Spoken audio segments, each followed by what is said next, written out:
Estos sensores se alimentan con 5 volts, por lo que sus circuitos deberán de tener conectores con 3 pines, uno de alimentación, uno de señal de retorno y el que va a tierra.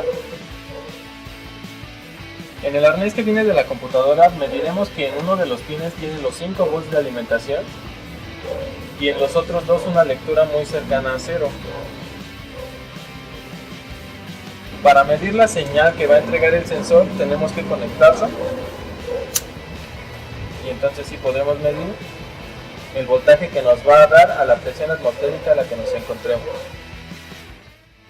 Para algunos vehículos tendremos el sensor de temperatura de carga de aire integrado al sensor MAP. Es por eso que tenemos conectores con 4 pines. 2 de ellos son de alimentación de 5 volts, uno para el circuito del sensor MAP y el otro para el circuito de sensor de temperatura, que a su vez va a funcionar como señal de retorno hacia la computadora. Los dos restantes, uno es la señal del sensor de MAP y el otro de ellos es la tierra que va compartida para ambos circuitos.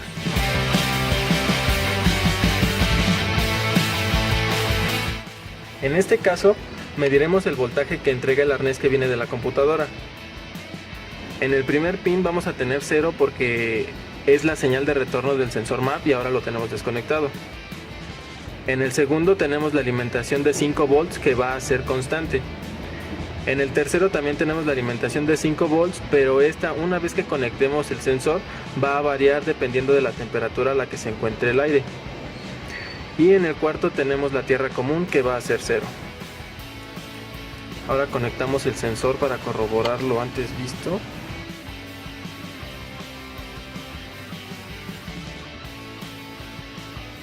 Y tenemos que en el primer pin, donde antes era 0, ahora tenemos 3.15 volts, que es la señal de nuestro sensor MAP.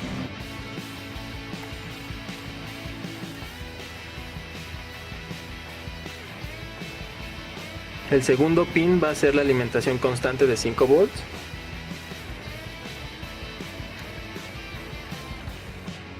En el tercero, ahora ya no es 5 volts, ya es la señal de retorno de 2.2 volts. Y finalmente en el cuarto vamos a seguir teniendo 0, que es nuestra tierra común para ambos circuitos.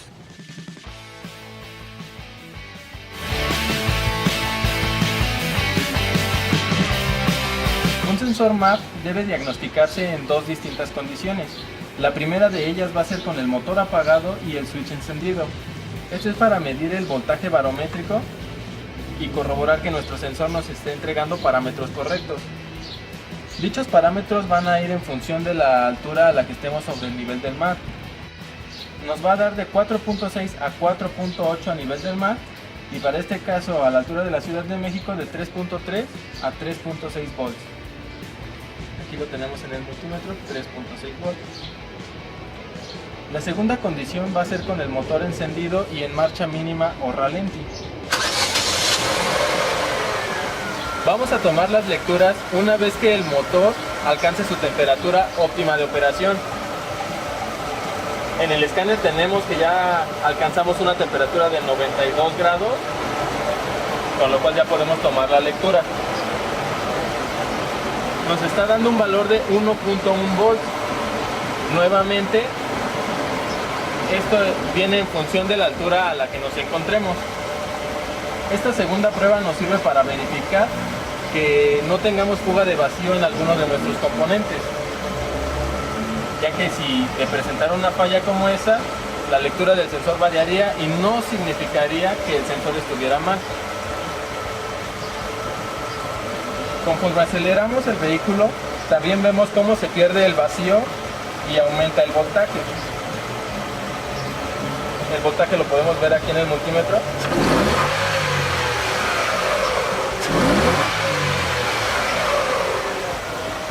Y el vacío lo vemos en el escáner. Al acelerar alcanzamos casi la presión atmosférica de 77 kilopascales y en vacío lo tenemos estable en 29.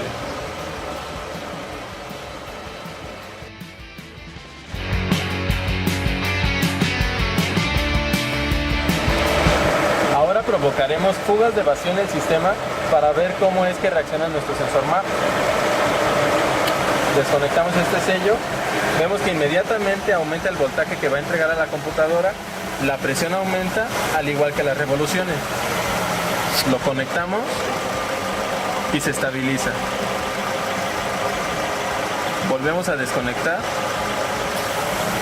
La presión aumenta de 27 a 32 kilopascales y las revoluciones de un promedio de 800 a 930. Ahora vamos a hacer uso de un vacuómetro para corroborar que el vacío que nos está entregando nuestro sistema es el adecuado de acuerdo a la altura a la que nos encontramos y al manual de operación.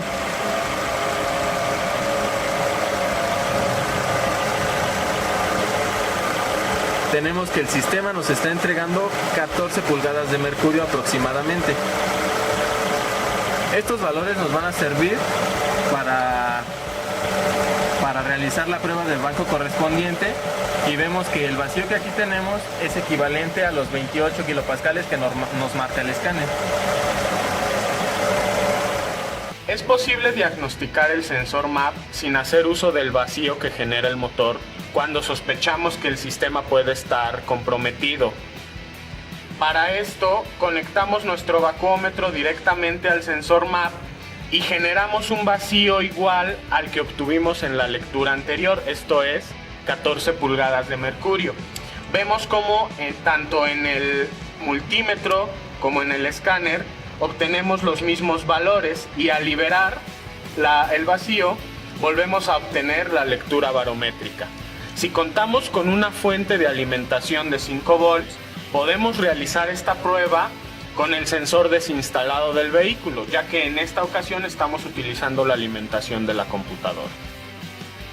Se pueden presentar fugas de vacío en cualquiera de los componentes que interactúan con el múltiple de admisión, tales como su misma junta o los O-rings de los inyectores, la válvula jack, cualquiera de las mangueras de vacío, la manguera de vacío que va al booster e incluso los solenoides del sistema EVAP y en algunas ocasiones los de la EGR.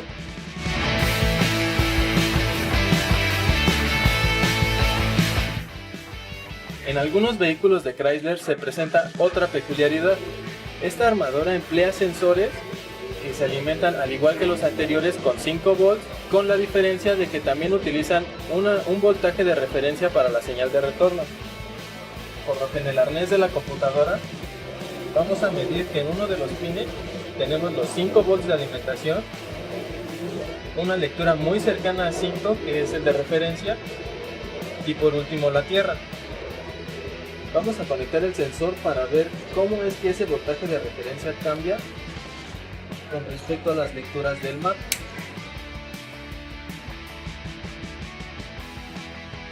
Nuevamente medimos los 5 volts de alimentación.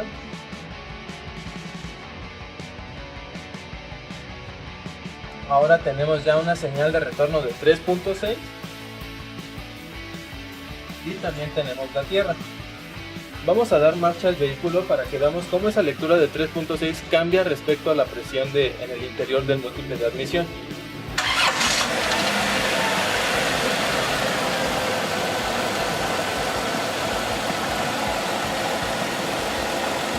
Ahora tenemos un voltaje de referencia de 0.9 volts, lo cual nos indica el vacío que se tiene dentro del múltiple. Ahora vamos a acelerarla un poco para que veamos cómo cambia esta medida.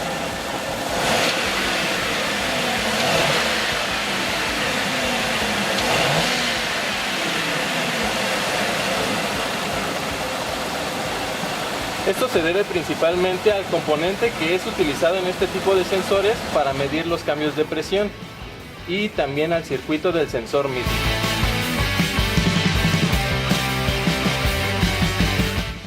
En algunos modelos antiguos de Ford encontraremos sensores que entregan señal de frecuencia en vez de voltaje. En estos casos, en el arnés que viene de la computadora, también vamos a medir dos pines que entregan 5 volts y uno que va a entregar tierra. Ahora conectamos el sensor, pero para medir la señal de en volts, sino en hertz. podemos verlo tanto en el multímetro como en el osciloscopio. Una vez que conectamos, vemos que ya nos está dando lecturas de 139.8 Hz. En el osciloscopio vemos la misma lectura, solo que aquí podemos observar el tipo de señal que entrega este sensor a la computadora. Ahora, cuando damos marcha al vehículo, vemos cómo cambia la amplitud de la onda, al igual que los Hz. La lectura que ahora tenemos en el multímetro es de 102 Hz aproximadamente. Lo mismo tenemos en el osciloscopio con el tipo de onda que está enviando. Al acelerar el vehículo vemos cómo cambia la señal.